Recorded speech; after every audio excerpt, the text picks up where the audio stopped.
PYQ series कर रहे हैं, इंडियन पॉलिटी का कर रहे हैं, जो कि विभिन्न PCS एग्जाम्स में पूछे जा चुके हैं और IAS में भी पूछे जा चुके हैं और आगे आने वाले किसी भी PCS एग्जाम्स एवं जनरल कंपटीशन के लिए काफ़ी महत्वपूर्ण होंगे। जनरल में जैसे कि SSC, railway, BSSC inter level, graduate level, Bihar दरोगा एवं BPSC के थ्रू जो टीचर्स के एग्ज़ाम लिए जाते हैं, जहां सामान्य अध्ययन से क्वेश्चन पूछे जाते हैं, एवं अन्य स्टेट में भी जो टीचर्स के एग्ज़ाम होते हैं उनके लिए भी काफ़ी महत्वपूर्ण सेशन रहेंगे। ठीक है दोस्तों, चलिए स्टार्ट करते हैं। ये इंडियन पॉलिटी का PYQ है, विभिन्न PCS और IAS में भी पूछे जा चुके हैं। चलिए स्टार्ट करते हैं। भारतीय राज्य व्यवस्था एवं शासन से संबंधित PYQ। निम्नलिखित भारत के राष्ट्रपतियों में कौन दार्शनिक राजा अथवा दार्शनिक शासक के रूप में जाना जाता है? तो दार्शनिक राजा अथवा दार्शनिक शासक के रूप में जाना जाता है किनको? तो डॉक्टर राधा कृष्णन को जाना जाता है। ठीक है, निम्नलिखित भारत के राष्ट्रपतियों में से कौन दार्शनिक राजा अथवा दार्शनिक शासक के रूप में जाना जाता है? तो वो थे डॉक्टर राधा कृष्णन को जाना जाता है। ठीक है, ए आंसर हो जाएगा। देखिए, भारत के दूसरे राष्ट्रपति 13 मई 1962 से 13 मई 1967 डॉक्टर सर्वपल्ली राधाकृष्णन को दार्शनिक राजा अथवा दार्शनिक शासक के रूप में जाना जाता है, ध्यान रखेंगे। नेक्स्ट क्वेश्चन देखते हैं। भारत के निम्नलिखित राष्ट्रपतियों में से कौन ट्रेड यूनियन आंदोलन से संबद्ध रहा है? तो BV गिरी जो थे ट्रेड यूनियन आंदोलन से संबद्ध रहे थे। भारत के निम्नलिखित राष्ट्रपतियों में से कौन ट्रेड यूनियन आंदोलन से संबद्ध रहा है? तो BV गिरी जो थे राष्ट्रपति, वो ट्रेड यूनियन आंदोलन से भी संबद्ध रहे हैं, तो ए आंसर हो जाएगा। देखिए एक्सप्लेनेशन, भारत के चौथे राष्ट्रपति BV गिरी 1969 से 1974 तक इनका कार्यकाल था। ट्रेड यूनियन आंदोलन से संबद्ध रहे थे। वे 2 बार अखिल भारतीय ट्रेड यूनियन कांग्रेस के भी अध्यक्ष रहे थे, ध्यान रखेंगे, 2 बार। नेक्स्ट क्वेश्चन देखते हैं। भारत के किस राष्ट्रपति को मिसाइल मैन की संज्ञा दी जाती है? तो ये तो आप लोग को पता होगा कि डॉक्टर APJ अब्दुल कलाम को ही मिसाइल मैन की संज्ञा दी जाती है। ठीक है, ध्यान रखेंगे। देखिए एक्सप्लेनेशन, भारत के व्यक्ति अनुसार 11वें राष्ट्रपति 2002 से 2007 तक इनका कार्यकाल था। डॉक्टर APJ अब्दुल कलाम को मिसाइल मैन की संज्ञा दी जाती है क्योंकि उन्हीं के निर्देशन में प्रारंभ एकीकृत निर्देशित मिसाइल विकास कार्यक्रम IGMDP के फलस्वरूप भारत त्रिशूल, पृथ्वी, अग्नि जैसे मिसाइलों के विकास द्वारा इस क्षेत्र में आत्मनिर्भर बन सका है, ध्यान रखेंगे। इनको मिसाइल मैन की संज्ञा दी जाती है डॉक्टर APJ अब्दुल कलाम को। इनका कार्यकाल था 2002 से 2007 तक ये भारत के राष्ट्रपति रहे थे। नेक्स्ट क्वेश्चन देखते हैं। भारत के निम्न मुख्य न्यायाधीशों में से किस एक ने राष्ट्रपति के रूप में कार्य किया था? तो कौन जो न्यायाधीश थे भारत के राष्ट्रपति के रूप में कार्य किए थे? तो वो थे जस्टिस M हिदायतुल्ला थे, जो कि राष्ट्रपति के रूप में भी कार्य किए थे। ठीक है, justice M Hidayatullah, B answer हो जाएगा। देखिए एक्सप्लेनेशन, जस्टिस M हिदायतुल्ला 20 जुलाई 1969 से 24 अगस्त 1969 के दौरान कार्यवाहक राष्ट्रपति के रूप में कार्य किया था। ठीक है, ध्यान रखेंगे। निम्न में से कौन असंगत है? तो इनमें से कौन असंगत है? राजेंद्र प्रसाद राष्ट्रपति रहे थे, राधाकृष्णन राष्ट्रपति बने थे, जाकिर हुसैन राष्ट्रपति बने थे, जवाहरलाल नेहरू ये कौन थे? तो प्रधानमंत्री बने थे। तो यही अलग है, असंगत है, तो डी आंसर हो जाएगा। नेक्स्ट क्वेश्चन देखते हैं। कौन सा कथन असत्य है? तो इनमें से कौन सा कथन असत्य है? राष्ट्रपति पद के लिए प्रत्याशी की आयु कम से कम 35 वर्ष की होनी चाहिए, सही है। उपराष्ट्रपति राज्यसभा का सभापति बनता है, तो ये भी सही है। और उपराष्ट्रपति का चुनाव भारत का राष्ट्रपति करता है, नहीं, ये भारत के राष्ट्रपति द्वारा नहीं चुनाव होता है इनका उपराष्ट्रपति का, तो ये गलत हो गया, सी गलत हो गया। तो यही असत्य ही पूछ रहा था, तो सी आंसर हो जाएगा। भारत के प्रथम राष्ट्रपति डॉक्टर राजेंद्र प्रसाद थे, तो ये सही है। तो एक ए, बी और डी सही है, लेकिन सी गलत है, तो असत्य ही पूछ रहा है, तो सी आंसर हो जाएगा। देखिए एक्सप्लेनेशन, संविधान के अनुच्छेद 66 के अनुसार उपराष्ट्रपति का निर्वाचन संसद के दोनों सदनों के सदस्यों द्वारा आनुपातिक प्रतिनिधित्व पद्धति के अनुसार एकल संक्रमणीय मत प्रणाली द्वारा होता है। अन्य तीनों कथन सही है। ठीक है, इनका उपराष्ट्रपति का निर्वाचन संसद के दोनों सदनों के सदस्यों द्वारा आनुपातिक प्रतिनिधित्व पद्धति के अनुसार एकल संक्रमणीय मत प्रणाली द्वारा होता है। ठीक है, संसद के दोनों सदनों द्वारा, दोनों सदनों के सदस्यों द्वारा निर्वाचित, चाहे नामित जो भी हैं, सारे इसमें सदस्य चुने, सारे सदस्य मिलकर के चुनते हैं उपराष्ट्रपति को। नेक्स्ट क्वेश्चन देखते हैं। कथन और कारण का प्रश्न है। अपने कार्यकाल के दौरान भारत के राष्ट्रपति के विरुद्ध किसी भी न्यायालय में मुकदमा नहीं चलाया जा सकता। तो अपने कार्यकाल के दौरान भारत के राष्ट्रपति के विरुद्ध किसी भी न्यायालय में मुकदमा नहीं चलाया जा सकता, तो ये सही है कथन। और राष्ट्रपति का पद संविधान के ऊपर होता है, नहीं, संविधान के ऊपर नहीं होता है कुछ भी। ठीक है, राष्ट्रपति का पद संविधान के ऊपर होता है, ये गलत हो गया। ठीक है, संविधान के ऊपर नहीं होता है, कोई भी काम संविधान के अंतर्गत ही होता है। ठीक है, राष्ट्रपति भी संविधान के अनुसार ही कार्य करते हैं। तो सी आंसर हो जाएगा। कथन सही है परंतु कारण गलत है। ठीक है, ध्यान रखेंगे। देखिए एक्सप्लेनेशन, इससे और अच्छे से समझ आ जाएगा। संविधान के अनुच्छेद 52 के अनुसार भारत का एक राष्ट्रपति होगा तथा अनुच्छेद 53 के अनुसार, ये संविधान के अनुच्छेद 52 के अनुसार भारत का एक राष्ट्रपति होगा तथा अनुच्छेद 53 के अनुसार संघ की कार्यपालिका शक्ति राष्ट्रपति में निहित होगी। परंतु संसदीय शासन व्यवस्था होने के कारण राष्ट्रपति मंत्रिपरिषद की सलाह पर कार्य करता है। अपने कार्यकाल के दौरान राष्ट्रपति के विरुद्ध किसी भी न्यायालय में मुकदमा नहीं चलाया जा सकता। अतः प्रश्नगत कथन सही है, किंतु राष्ट्रपति का पद संविधान के ऊपर नहीं होता है, ध्यान रखे हैं, इसलिए एक कारण गलत है। नेक्स्ट क्वेश्चन देखते हैं। श्रीमती प्रतिभा पाटिल का भारतीय गणतंत्र के राष्ट्रपति के रूप में क्रम क्या है? तो उस समय करंट का क्वेश्चन बना होगा। ठीक है, 48वीं से 52वीं में बना था। क्रम के अनुसार उस समय 12वां स्थान था प्रतिभा पाटिल का। 19 जुलाई 2007 को भारतीय गणतंत्र के 13वें राष्ट्रपति चुनाव संपन्न हुए थे। 25 जुलाई 2007 को प्रतिभा पाटिल ने व्यक्ति अनुसार देश के 12वें राष्ट्रपति के रूप में शपथ ग्रहण किया, तथापि कार्यकाल अनुसार उनका क्रम 14वां था। प्रतिभा पाटिल ने राष्ट्रीय लोकतांत्रिक मोर्चा के प्रत्याशी भैरों सिंह शेखावत को पराजित किया।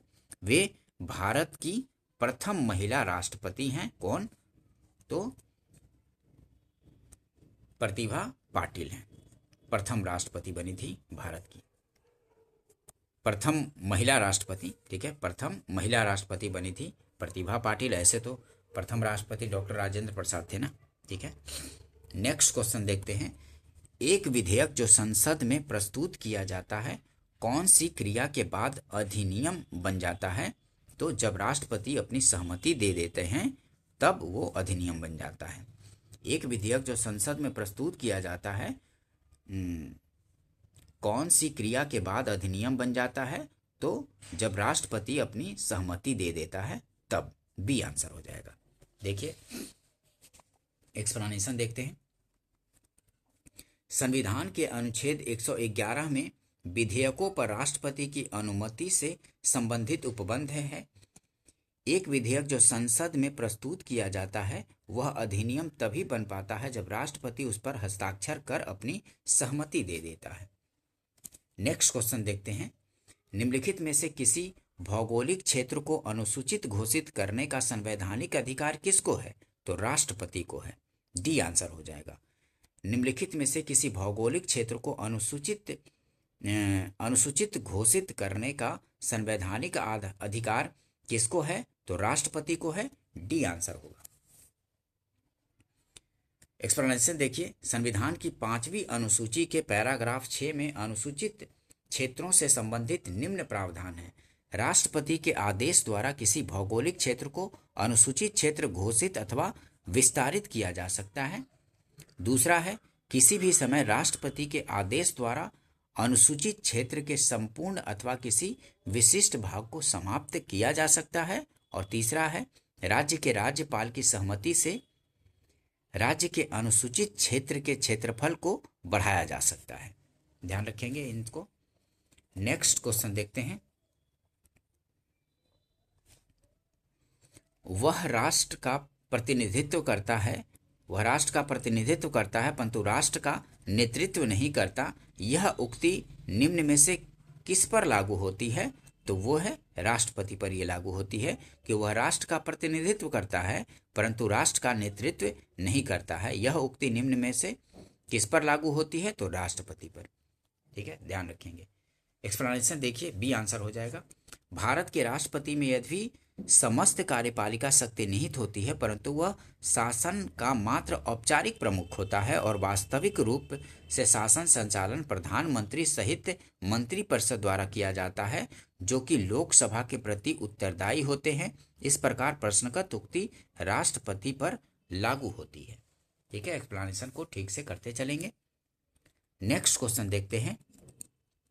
भारत के पूर्व राष्ट्रपतियों में निम्नलिखित में से कौन बिहार का राज्यपाल रह चुका था? तो कौन थे जो राष्ट्रपति बने थे, बिहार के राज्यपाल रह चुके थे? तो डॉक्टर जाकिर हुसैन थे। सी आंसर हो जाएगा।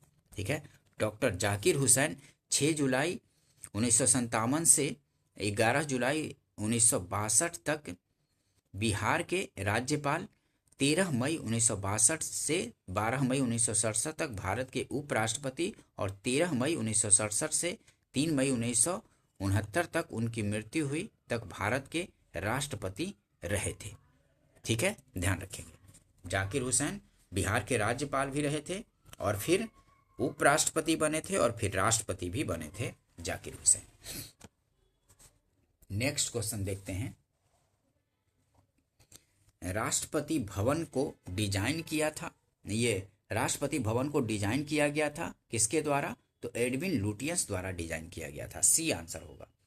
राष्ट्रपति भवन को डिजाइन किया गया था एडविन लुटियंस द्वारा। सी आंसर हो जाएगा। ठीक है, ब्रिटिश वास्तुकार एडविन लुटियंस द्वारा राष्ट्रपति भवन को डिजाइन किया गया था। यह भवन भारत के राष्ट्रपति का सरकारी आवास है। वर्ष 1950 तक इसे वायसराय हाउस कहा जाता था। उपराष्ट्रपति से संबंधित अब क्वेश्चन करेंगे। ठीक है दोस्तों, उपराष्ट्रपति से संबंधित इससे भी काफी क्वेश्चन पूछे जाते रहते हैं। ठीक है, तो इसको अच्छे से करेंगे। ठीक है, चलिए स्टार्ट करते हैं। भारत के उपराष्ट्रपति का निर्वाचन एक निर्वाचक गण द्वारा किया जाता है जिसके सदस्य होते हैं। तो कौन सदस्य होते हैं? तो संसद के दोनों सदनों के केवल निर्वाचित सदस्य नहीं, मनोनीत और निर्वाचित दोनों होते हैं। तो ये गलत हो गया। संसद के दोनों सदनों के सभी सदस्य, बिल्कुल निर्वाचित और मनोनीत सभी सदस्य भाग लेते हैं उपराष्ट्रपति के निर्वाचन में। तो बी आंसर हो जाएगा। ध्यान रखेंगे।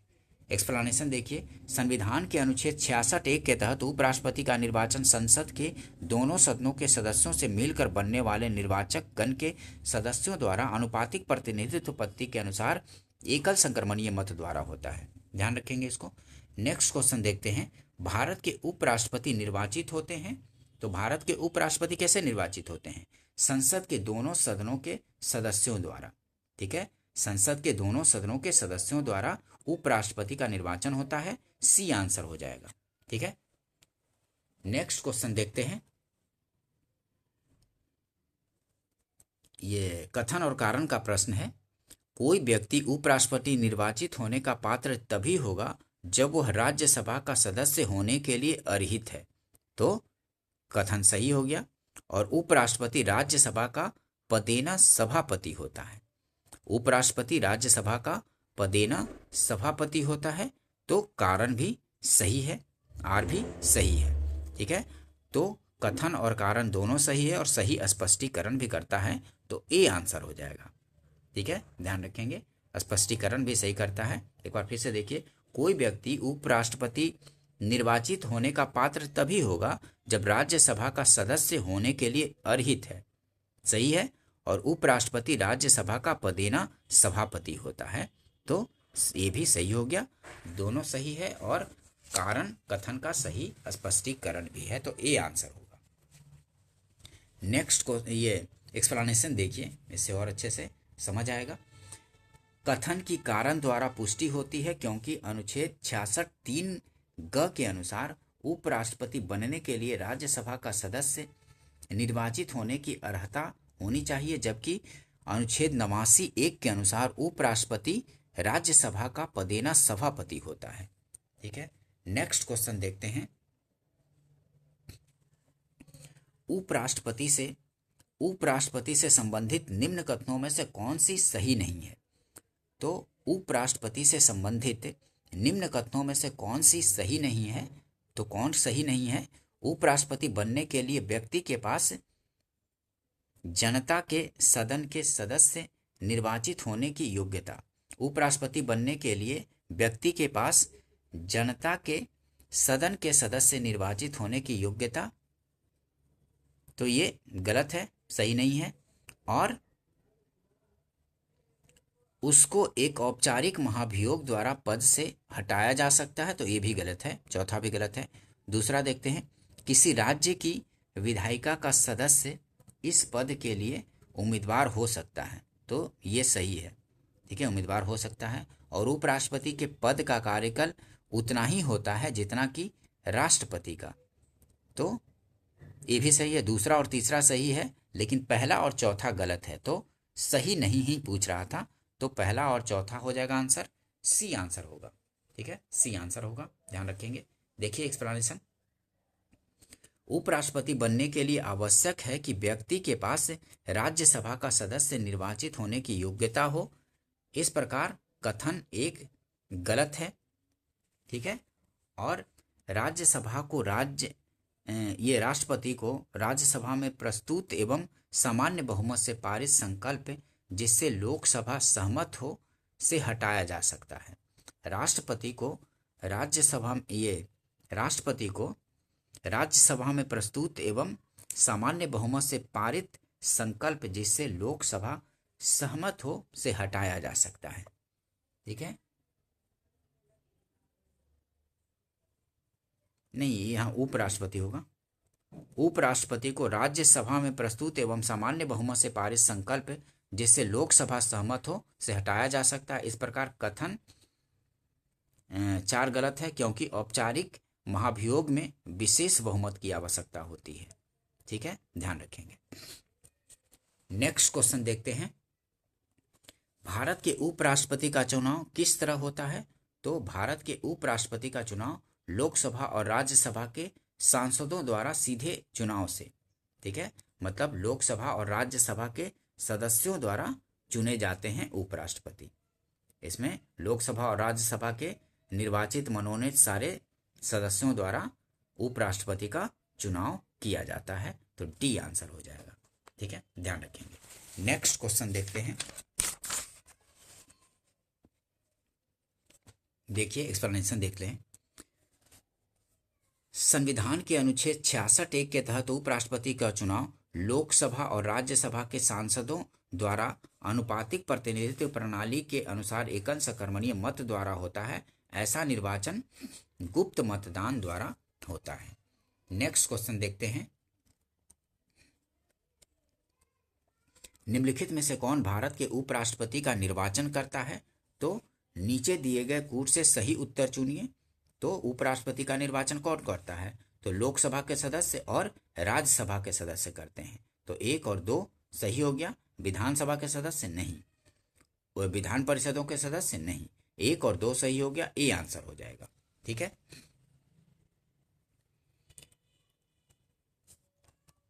नेक्स्ट क्वेश्चन देखते हैं। भारत का उपराष्ट्रपति के बारे में देखते हैं। नीचे दिए गए कूट से सही उत्तर चुनिए। तो भारत का उपराष्ट्रपति के बारे में है, भारत का द्वितीय उच्चतम प्रतिष्ठित पदधारी हैं, सही है। राष्ट्रपति के बाद उपराष्ट्रपति ही होते हैं। भारत का द्वितीय उच्चतम प्रतिष्ठित पदधारी हैं, सही। के पास पद से संबद्ध कोई औपचारिक कार्य दायित्व नहीं है। ये भी सही है, क्योंकि ये राज्यसभा के सभापति के रूप में कार्य करते हैं, न कि उपराष्ट्रपति जो चुने जाते हैं, लेकिन उनका उपराष्ट्रपति के रूप में कोई कार्य नहीं होता। वो औपचारिक पद से संबद्ध कोई औपचारिक कार्य नहीं करते हैं। वो दायित्व कौन सा निभाते हैं? तो राज्यसभा के सभापति के रूप में कार्य करते हैं। ठीक है, ध्यान रखेंगे। तो उनका औपचारिक कार्य मतलब पद से संबद्ध कोई औपचारिक कार्य नहीं है। सही हो गया। राष्ट्रपति की अनुपस्थिति में उसके कार्यों का निर्वहन करते हैं, तो ये भी सही है। और राष्ट्रपति की पद त्याग, पद अस्थायीकरण अथवा मृत्यु के चलते राष्ट्रपति के रूप में कार्य करता है, ये भी सही है। जब राष्ट्रपति अगर नहीं होते हैं, पद त्याग कर देते हैं या अपदस्थीकरण हो जाता है अथवा मृत्यु हो जाती है, तो वो फिर राष्ट्रपति के रूप में कार्य करते हैं उपराष्ट्रपति। ठीक है, तो 1 2 3 4 चारों सही हो गया, तो डी आंसर हो जाएगा। सभी चारों सही हो जाएगा। ठीक है, डी आंसर हो जाएगा। देखिए एक्सप्लेनेशन, इससे और अच्छे से समझ आएगा। भारत के उपराष्ट्रपति राष्ट्रपति के पश्चात भारत का द्वितीय उच्चतम प्रतिष्ठित पदधारी है। वह राज्यसभा का पदेना सभापति होता है, परंतु उसके पास उपराष्ट्रपति पद से संबद्ध कोई औपचारिक दायित्व नहीं है। वह राष्ट्रपति के पद त्याग, अपदस्थीकरण अथवा मृत्यु की स्थिति या राष्ट्रपति की अनुपस्थिति में उसके कार्यों का निर्वहन करता है। ध्यान रखेंगे। नेक्स्ट क्वेश्चन देखते हैं। उपराष्ट्रपति को उसके पद से निम्न में से किसके प्रस्ताव के द्वारा हटाया जा सकता है? तो उपराष्ट्रपति को उसके पद से निम्न में से किसके प्रस्ताव द्वारा हटाया जा सकता है? तो राज्य परिषद मतलब राज्यसभा के प्रस्ताव पर हटाया जा सकता है उपराष्ट्रपति को। ठीक है, ये आंसर हो जाएगा। देखिए एक्सप्लेनेशन और अच्छे से समझ आएगा। संविधान के अनुच्छेद 66 ख के अनुसार उपराष्ट्रपति को राज्य परिषद या राज्यसभा अथवा राज्यसभा काउंसिल ऑफ स्टेट के ऐसे प्रस्ताव के द्वारा अपने पद से हटाया जा सकेगा जिसे राज्यसभा के तत्कालीन समस्त सदस्यों के बहुमत ने पारित किया है और जिससे लोकसभा सहमत है, किंतु इस खंड के प्रयोजन के लिए कोई प्रस्ताव तब तक प्रस्तुत नहीं किया जाएगा जब तक कि उस संकल्प को प्रस्तावित करने के आशय की सूचना कम से कम 14 दिन पूर्व न दे दी गई हो। ठीक है, 14 दिन पूर्व सूचना उपराष्ट्रपति को दिया जाएगा। ठीक है, ध्यान रखेंगे। नेक्स्ट क्वेश्चन देखते हैं। उपराष्ट्रपति को पदच्युत करने संबंधी प्रस्ताव प्रस्तुत किया जा सकता है तो राज्यसभा में। उपराष्ट्रपति को पदच्युत करने संबंधी प्रस्ताव प्रस्तुत किया जा सकता है तो राज्यसभा में प्रस्तुत किया जा सकता है। बी आंसर हो जाएगा। भारत के उपराष्ट्रपति को पदच्युत करने संबंधी प्रस्ताव प्रस्तावित किया जा सकता है तो केवल राज्यसभा में प्रस्तावित किया जा सकता है। ठीक है, भारत के उपराष्ट्रपति को पदच्युत करने संबंधी प्रस्ताव प्रस्तावित किया जा सकता है तो केवल राज्यसभा में प्रस्तावित किया जा सकता है। राज्यसभा का सभापति कौन है? तो राज्यसभा का सभापति कौन होता है? तो उपराष्ट्रपति होता है। ठीक है, भारतीय संविधान के अनुच्छेद 64 के अनुसार उपराष्ट्रपति राज्यसभा का पदेना सभापति होता है और अन्य कोई लाभ का पद धारण नहीं करता। ठीक है, नेक्स्ट क्वेश्चन देखते हैं। निम्न में से किस एक की अध्यक्षता ऐसे के द्वारा होती है जो उसका सदस्य नहीं होता? तो राज्यसभा की अध्यक्षता कौन करते हैं? उपराष्ट्रपति करते हैं, लेकिन ये राज्यसभा के सदस्य नहीं होते हैं। ठीक है, ध्यान रखेंगे। सी आंसर हो जाएगा। निम्न में से किस एक की अध्यक्षता ऐसे द्वारा होती है उसका सदस्य नहीं होता है? तो राज्यसभा की अध्यक्षता कौन करते हैं? सभापति कौन होते हैं? उपराष्ट्रपति। ठीक है, जो कि राज्यसभा के सदस्य नहीं होते हैं। सी आंसर हो जाएगा। देखिए एक्सप्लेनेशन से और अच्छे से समझ आएगा। राज्यसभा की अध्यक्षता सभापतित्व उपराष्ट्रपति द्वारा की जाती है, परंतु वह राज्यसभा के सदस्य नहीं होते हैं। ध्यान रखेंगे। नेक्स्ट क्वेश्चन देखते हैं। नीचे 4 युग्म दिए गए हैं, जिनमें से वह सही युग्म बताइए जिसके द्वारा महानुभाव उपराष्ट्रपति बनने से पूर्व राजदूत अथवा उच्चायुक्त के पद पर कौन रहे हैं? तो डॉक्टर एस राधाकृष्णन और बीबी गिरी जो हैं उपराष्ट्रपति बनने से पहले राजदूत अथवा उच्चायुक्त के पद पर रहे थे। वही बोल रहा है कि नीचे 4 युग्म दिए गए हैं, जिनमें से वह सही युग्म बताइए जिसके दोनों महानुभाव उपराष्ट्रपति बनने से पूर्व राजदूत अथवा उच्चायुक्त के पद पर रहे। तो कौन थे? तो डॉक्टर एस राधाकृष्णन और बीवी गिरी उपराष्ट्रपति बनने से पहले राजदूत या अथवा उच्चायुक्त के पद पर रहे थे। देखिए एक्सप्लेनेशन से और समझ आएगा। जाकिर हुसैन जामिया मिलिया कॉलेज के प्रिंसिपल एवं शिक्षा शास्त्री थे। डॉक्टर राधाकृष्णन 1949 से 52 तक यूएसएसआर में भारत के राजदूत थे। बीबी गिरी 1947 से 51 तक सिलोन श्रीलंका में भारतीय उच्चायुक्त के पद पर रहे थे। और के.आर. नारायणन भी चीन में राजदूत 1976 से 78 रहे हैं। ठीक है, तो इस प्रकार विकल्प बी सही है। नेक्स्ट क्वेश्चन देखते हैं, निम्नलिखित में से किस किस ने भारत के उपराष्ट्रपति का पद संभाला? तो निम्नलिखित में से किस किस ने भारत के उपराष्ट्रपति का पद संभाला है? तो इनमें से है मोहम्मद हिदायतुल्ला और शंकर दयाल शर्मा जो थे वो उपराष्ट्रपति के पद संभाले हैं। ठीक है, मोहम्मद हिदायतुल्ला। निम्नलिखित में से किस किस ने भारत के उपराष्ट्रपति का पद संभाला? तो कौन कौन थे? मोहम्मद हिदायतुल्ला और शंकर दयाल शर्मा। तो बी आंसर हो जाएगा। देखिए एक्सप्लेनेशन, मोहम्मद हिदायतुल्ला 1979 से 84 के मध्य तक तथा डॉक्टर शंकर दयाल शर्मा 1987 से 92 के मध्य भारत के उपराष्ट्रपति रहे। श्री फखरुद्दीन अली अहमद तथा नीलम संजीव रेड्डी भारत के उपराष्ट्रपति नहीं रहे थे। इन्होंने सीधे भारत के राष्ट्रपति पद को सुशोभित किया था। नेक्स्ट क्वेश्चन देखते हैं, श्री हामिद अंसारी का भारत के उपराष्ट्रपति के रूप में क्रमांक कौन सा था? तो 12वां था। ठीक है, उपराष्ट्रपति के रूप में क्रमांक 12वां था मोहम्मद हामिद अंसारी का। ठीक है, केंद्रीय मंत्री परिषद से संबंधित अब क्वेश्चन देखेंगे। ठीक है, केंद्रीय मंत्री परिषद से संबंधित क्वेश्चन, इससे भी काफी क्वेश्चन पूछे जाते हैं। ठीक है, भारत के प्रधानमंत्री के विषय में निम्नलिखित कथनों में से कौन सही है? ठीक है, केंद्रीय मंत्री परिषद से संबंधित क्वेश्चन देख रहे हैं।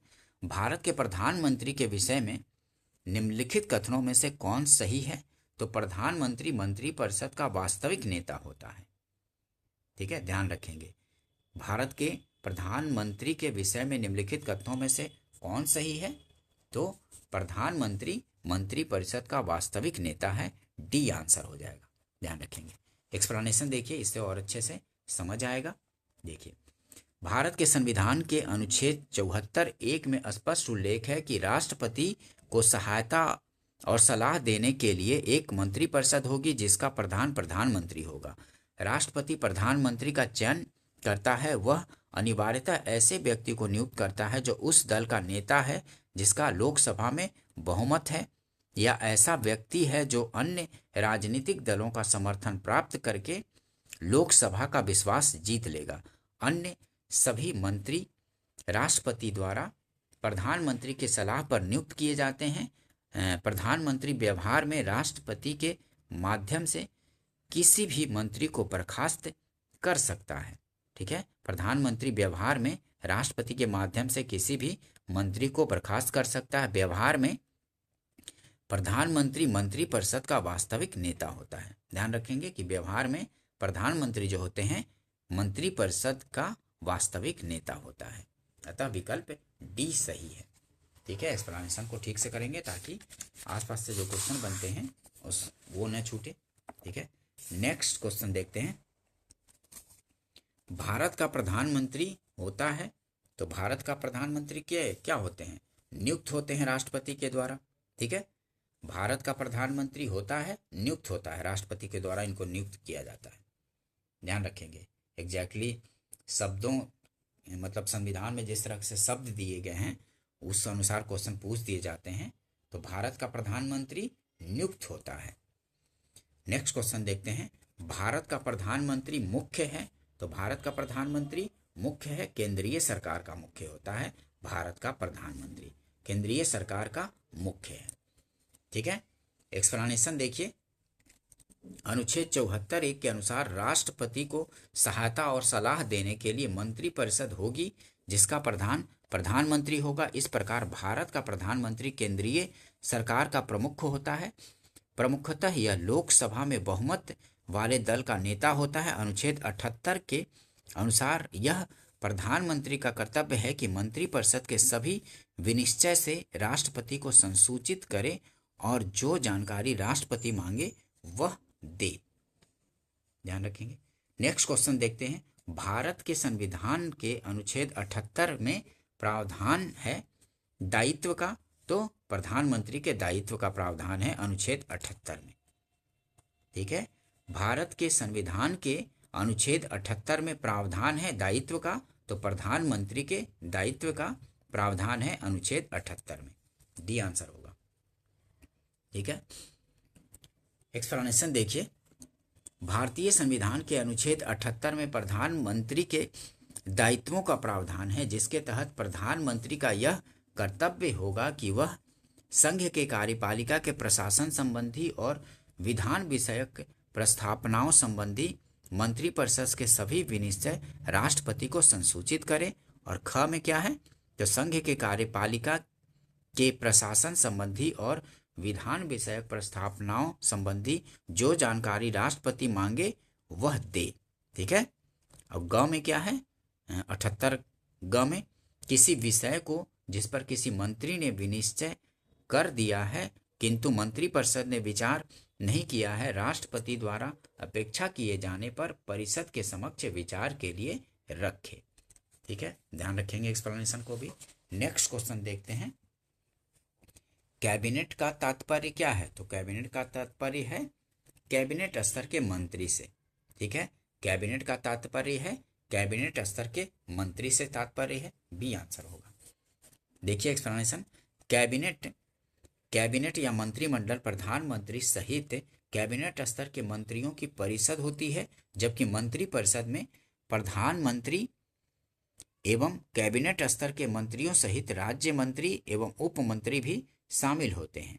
ठीक है, मंत्रिपरिषद में प्रधानमंत्री एवं कैबिनेट स्तर के मंत्रियों सहित राज्य मंत्री एवं उप मंत्री भी शामिल होते हैं। उल्लेखनीय है कि राष्ट्रपति को सहायता और सलाह देने अनुच्छेद 74 तथा लोकसभा के प्रति सामूहिक उत्तरदायित्व अनुच्छेद 75 के संदर्भ में संविधान में मंत्रिपरिषद का ही उल्लेख है, जबकि मंत्रिमंडल का उल्लेख अनुच्छेद 352 में 44वें संविधान संशोधन से जोड़ा गया था। 352 में मंत्रिमंडल शब्द। ठीक है, ध्यान रखेंगे, पूछे जाते हैं। नेक्स्ट क्वेश्चन देखते हैं, कैबिनेट में शामिल होते हैं, तो कैबिनेट में शामिल कौन से होते हैं, केवल कैबिनेट स्तर के मंत्री होते हैं कैबिनेट में शामिल। ठीक है, कैबिनेट में शामिल होते हैं, कैबिनेट में सम्मिलित होते हैं तो केवल कैबिनेट मंत्री होते हैं। बी आंसर हो जाएगा। ठीक है, नेक्स्ट क्वेश्चन देखते हैं, संसदीय शासन में वास्तविक कार्यपालिका शक्ति किसके पास होती है, तो संसदीय शासन में वास्तविक कार्यपालिका शक्ति प्रधानमंत्री में निहित होती है। संसदीय शासन में वास्तविक कार्यपालिका शक्ति किसके पास होती है, तो प्रधानमंत्री के पास होती है। बी आंसर हो जाएगा। एक्सप्लेनेशन देखिए, भारतीय संविधान के अनुसार प्रधानमंत्री का पद बहुत महत्वपूर्ण होता है क्योंकि संसदीय शासन में वास्तविक कार्यपालिका शक्ति प्रधानमंत्री की अध्यक्षता वाली मंत्रिपरिषद के पास होती है। प्रधानमंत्री के चयन तथा नियुक्ति के संबंध में संविधान के अनुच्छेद 75 में उल्लेख है। प्रधानमंत्री की नियुक्ति राष्ट्रपति करता है तथा प्रधानमंत्री की सलाह पर राष्ट्रपति अन्य मंत्रियों की नियुक्ति करता है। ठीक है, अन्य मंत्रियों की नियुक्ति कैसे, तो प्रधानमंत्री की सलाह पर राष्ट्रपति अन्य मंत्रियों की नियुक्ति करता है। नेक्स्ट क्वेश्चन देखते हैं,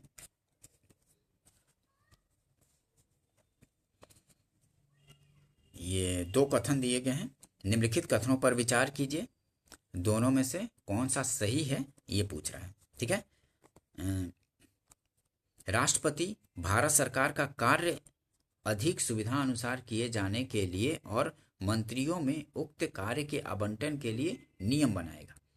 राष्ट्रपति राष्ट्रपति भारत सरकार का कार्य अधिक सुविधापूर्वक किए जाने के लिए और मंत्रियों में उक्त कार्य के आवंटन के लिए नियम बनाएगा। तो ये पहला सही है। ठीक है, पहला सही हो गया। भारत सरकार की समस्त कार्यपालिका कार्यवाहियां प्रधानमंत्री के नाम से की गई कही जाएगी। नहीं, प्रधानमंत्री के नाम से कार्य की नहीं कही जाती है, राष्ट्रपति के नाम से कही जाती है। ठीक है, तो ये गलत हो गया दूसरा। पहला लेकिन सही है। राष्ट्रपति राष्ट्रपति भारत सरकार का कार्य राष्ट्रपति भारत सरकार का कार्य अधिक सुविधापूर्वक किए जाने के लिए और मंत्रियों में उक्त कार्य के आवंटन के लिए नियम बनाएगा। तो ये पहला सही है। लेकिन दूसरा, भारत सरकार की समस्त कार्यपालक कार्यवाहियां प्रधानमंत्री के नाम से की हुई कही जाएंगी। नहीं, गलत हो गया, दूसरा गलत है। तो एक सही है, तो सिर्फ ए आंसर हो जाएगा, केवल एक सही है, ध्यान रखेंगे। ठीक है, नेक्स्ट ये एक्सप्लेनेशन देखिए। भारतीय संविधान के अनुच्छेद 77(1) के अनुसार